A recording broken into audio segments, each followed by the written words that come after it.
다 함께 찬송가 20장 함께 찬송하시겠습니다.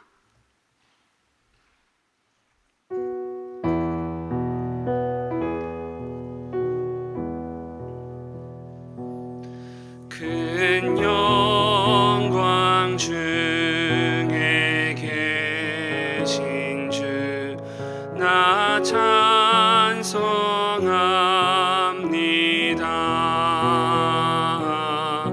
영원히 계신 주 이름 나 찬송합니다.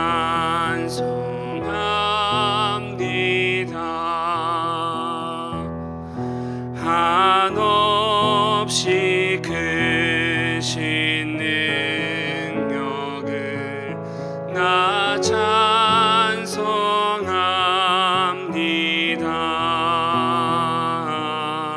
참되고 깊은 그 언약 나 찬송합니다.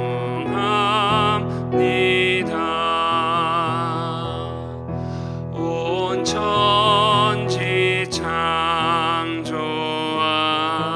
창조하시던 그 말씀이 미소 영원히 변치 않는 줄 나 믿사옵니다.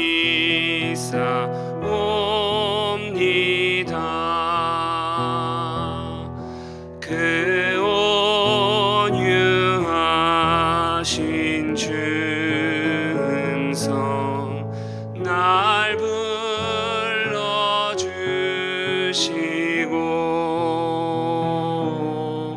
그 품에 품어 주시니 나 찬송합니다.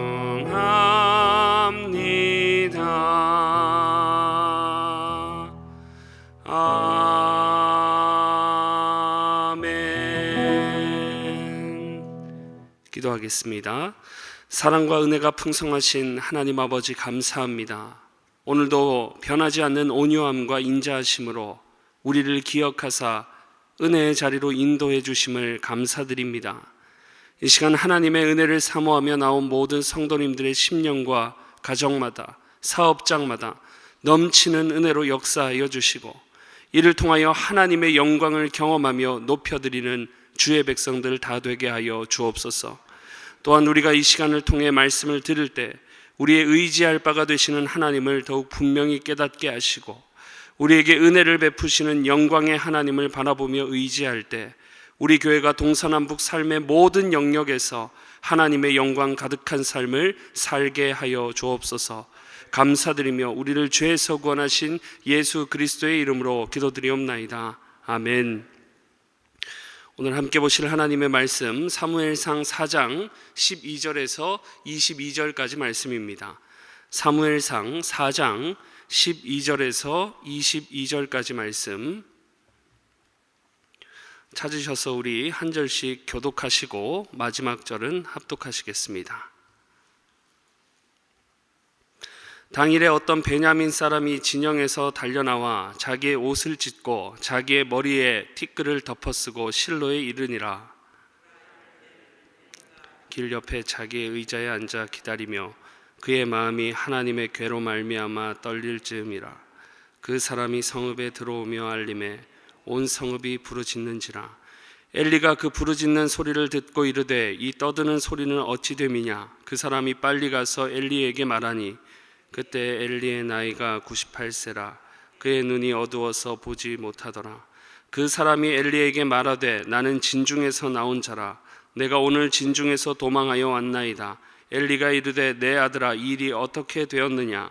소식을 전하는 자가 대답하여 이르되 이스라엘이 블레셋 사람들 앞에서 도망하였고 백성 중에는 큰 살육이 있었고 당신의 두 아들 홈니와 비느하스도 죽임을 당하였고 하나님의 괴는 빼앗겼나이다.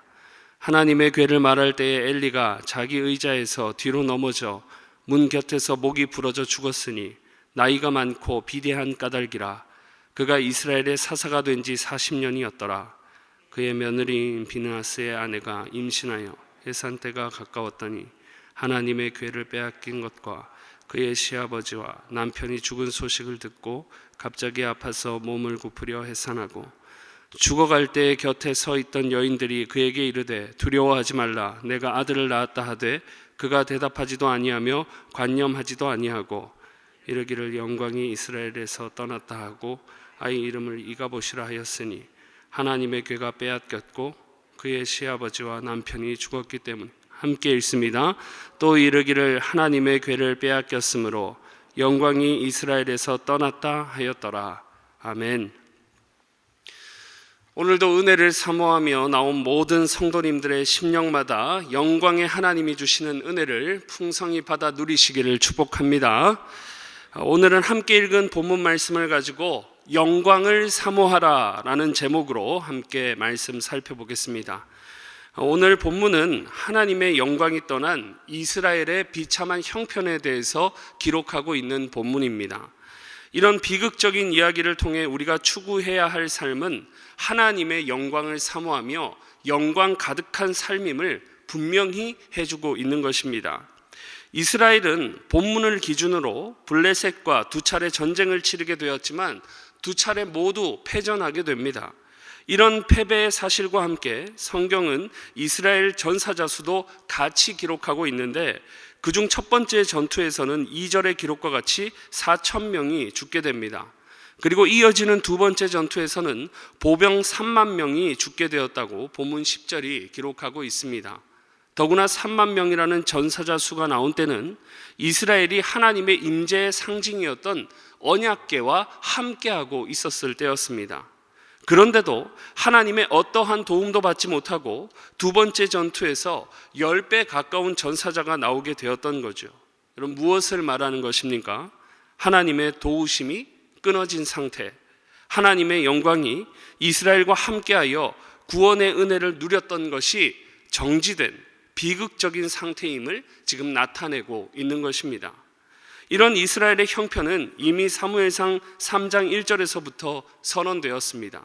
그때 하나님의 말씀이 희귀하여 이상이 흔히 보이지 않았다고 기록하는데, 이는 제사장과 백성들의 영적인 상태가 암울했다는 것을 알려주는 것입니다.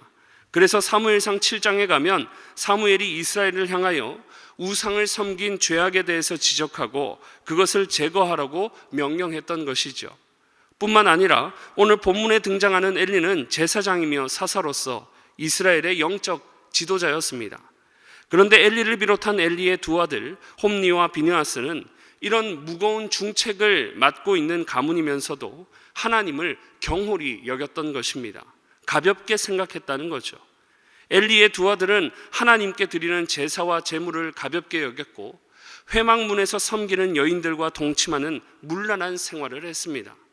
또 이를 안 아버지 엘리도 한 번 가볍게 지적할 뿐 아들들의 잘못을 바로잡으려 하지 않았습니다. 그래서 사무엘상 3장 13절에 보면 자기의 아들들이 저주를 자청하되 금하지 아니했다라고 기록하고 있는 것입니다. 결국 이런 범죄로 인해 하나님의 심판이 선언되었고, 오늘 본문에 기록된 바와 같이 블레셋과의 전쟁에서 엘리의 두 아들은 죽게 된 것입니다. 성경은 엘리의 모습도 지적하기를 그의 눈은 어두워졌고 몸은 비대했다고 기록합니다. 그리고 아들들의 죽음의 소식을 듣고 의자에서 뒤로 넘어져 목이 부러져 죽었다고 성경은 매우 자세하게 비극적인 역사에 대해서 기록하고 있습니다. 여기서 끝이 아니죠. 임신 중이었던 엘리의 며느리가 몸이 갑자기 아파서 구부린 상태에서 출산하였고, 이때 며느리가 죽어가고 있었음을 성경은 매우 자세하게 기록하고 있습니다. 그리고 결정적으로 엘리의 며느리가 출산 후에 그 아들의 이름을 이가봇, 곧 영광이 이스라엘에서 떠났다, 사라졌다라고 명명합니다.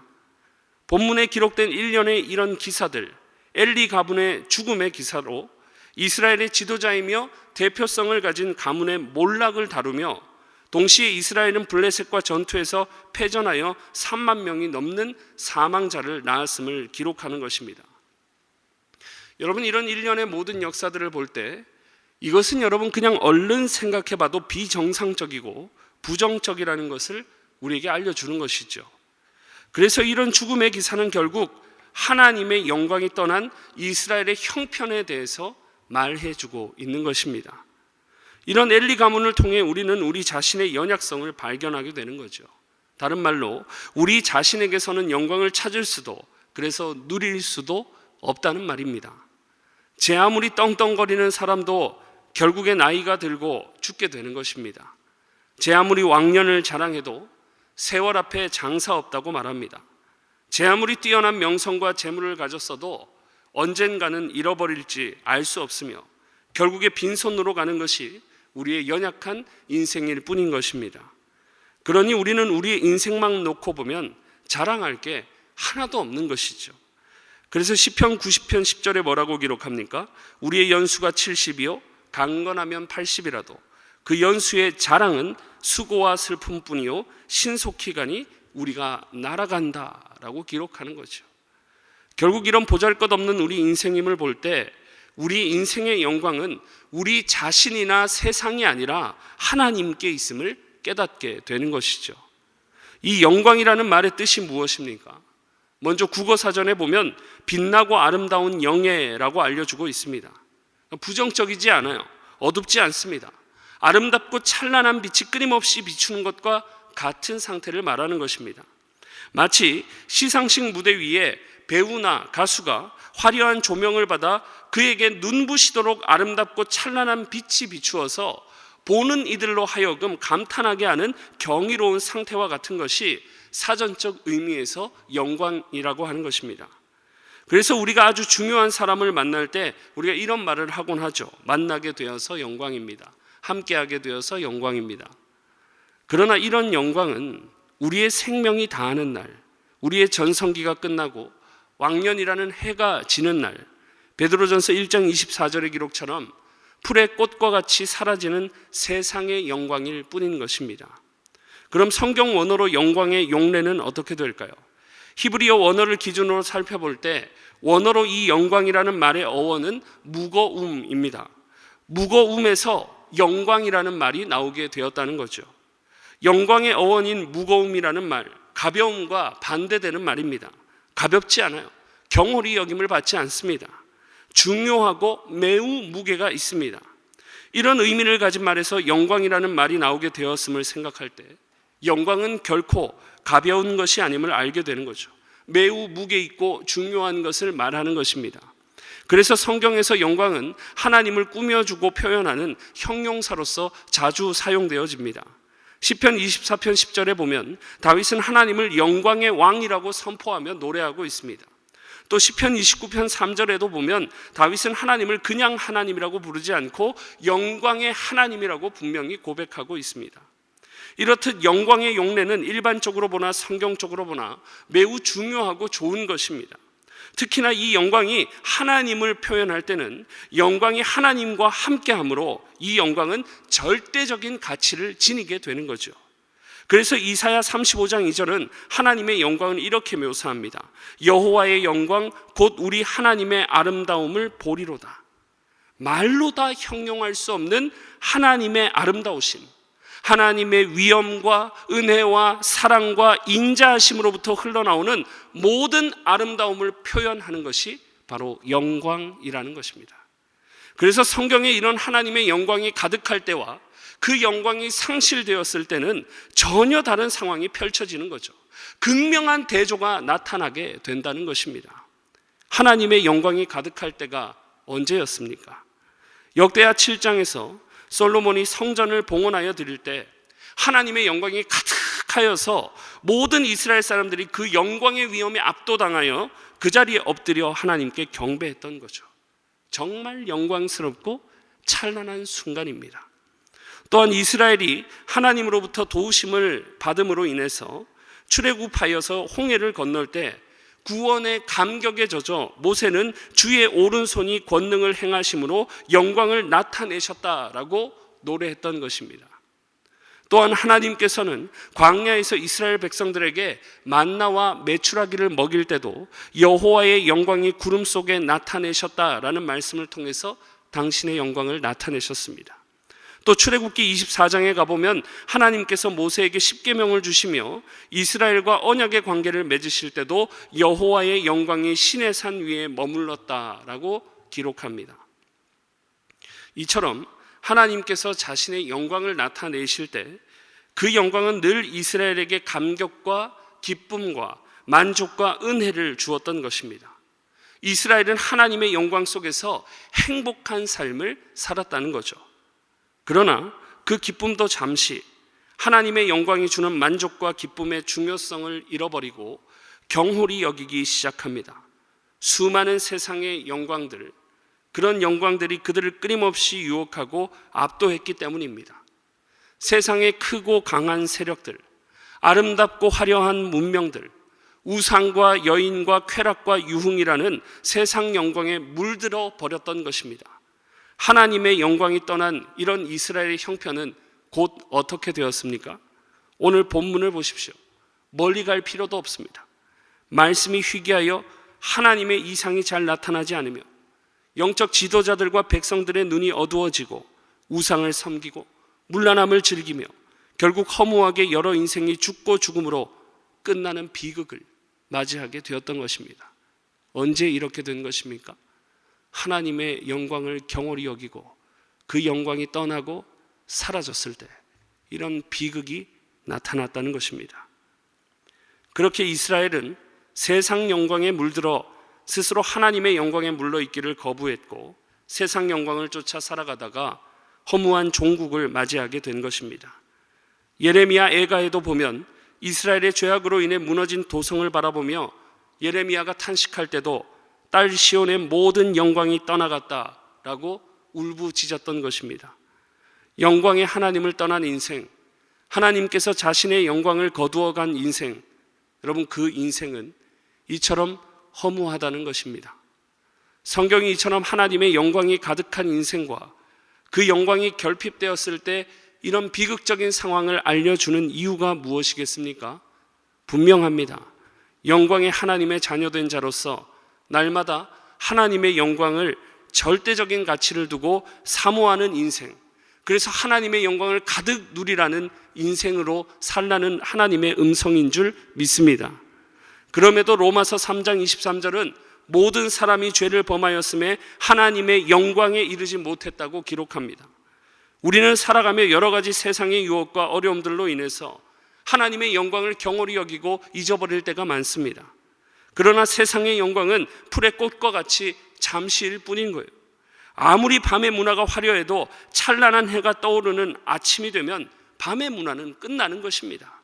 아무리 부어라 마시라 하면서 즐겨도 술에서 깨어나면 극심한 고통과 후회를 동반하게 되는 거죠. 지나가는 것입니다. 그래서 곧 다시 허무함에 사로잡혀 허덕이게 되는 거죠. 또 우리 인생에 찾아오는 여러 가지 어려움들, 경제적인 어려움, 가족의 어려움, 마음의 질병, 육신의 질병, 신앙적으로 정체기를 겪고 있다는 느낌이 드는 것, 모두 하나님의 영광의 결핍으로 인한 것입니다. 여러분, 그러니 다른 방법이 없습니다. 그 영광을 회복해야만 하고 그 영광 속에 살도록 우리는 그 영광을 늘 사모해야 될 줄 믿습니다. 그래서 사도 바울은 현재의 고난 속에서도 장차 누릴 영광을 소망했던 거죠. 현재의 고난은 장차 누릴 영광과 비교할 수 없도다. 바울이 고난을 이겨낼 비결은 하나였어요. 고난 뒤에 주어질 비교할 수 없는 영광을 그는 소망했던 것입니다. 현재의 고난을 이겨내는 비결을 장차 주어질 비교할 수 없는 그 영광의 둠으로 인해서 고난 많은 세상 가운데 영광스러운 하나님의 사도로 살아갈 수 있었던 것입니다. 하나님께서 자신을 영광의 하나님이라고 나타내셨고, 심지어 에베소서 1장 17절에 가면 하나님을 영광의 아버지라고 기록하고 있습니다. 우리의 아버지 되시는 하나님이 어떤 분이시라는 겁니까? 영광의 하나님이시기에 자녀된 우리가 그 영광을 누리는 것도 너무나도 중요하고 필수적이라는 것입니다. 그래서 데살로니가 후서 1장 12절에 가보면 우리 주 예수의 이름이 너희 가운데 영광을 받으시고 너희도 그 안에서 영광을 받게 하려 함이라 라고 분명하게 기록하고 있는 것입니다. 그럼 이런 하나님의 영광은 여러분 우리가 어떻게 누리게 된 것입니까? 요한복음 1장 14절은 예수님에 대해서 이렇게 증거하고 있습니다. 말씀이 육신이 되어 우리 가운데 거하심에 우리가 그의 영광을 보니 하나님 아버지의 독생자의 영광이요 은혜와 진리가 충만하더라.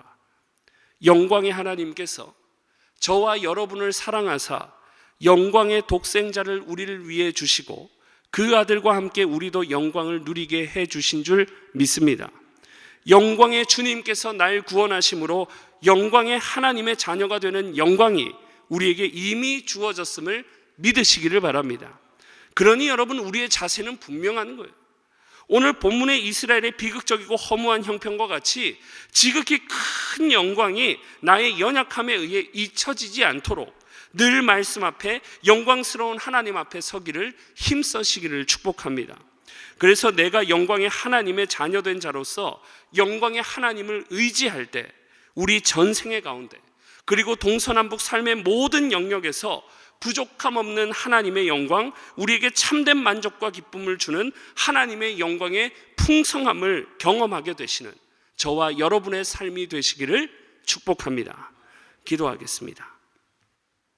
이 시간 함께 기도하실 때 주신 말씀 붙잡고 하나님의 영광을 사모하게 하소서.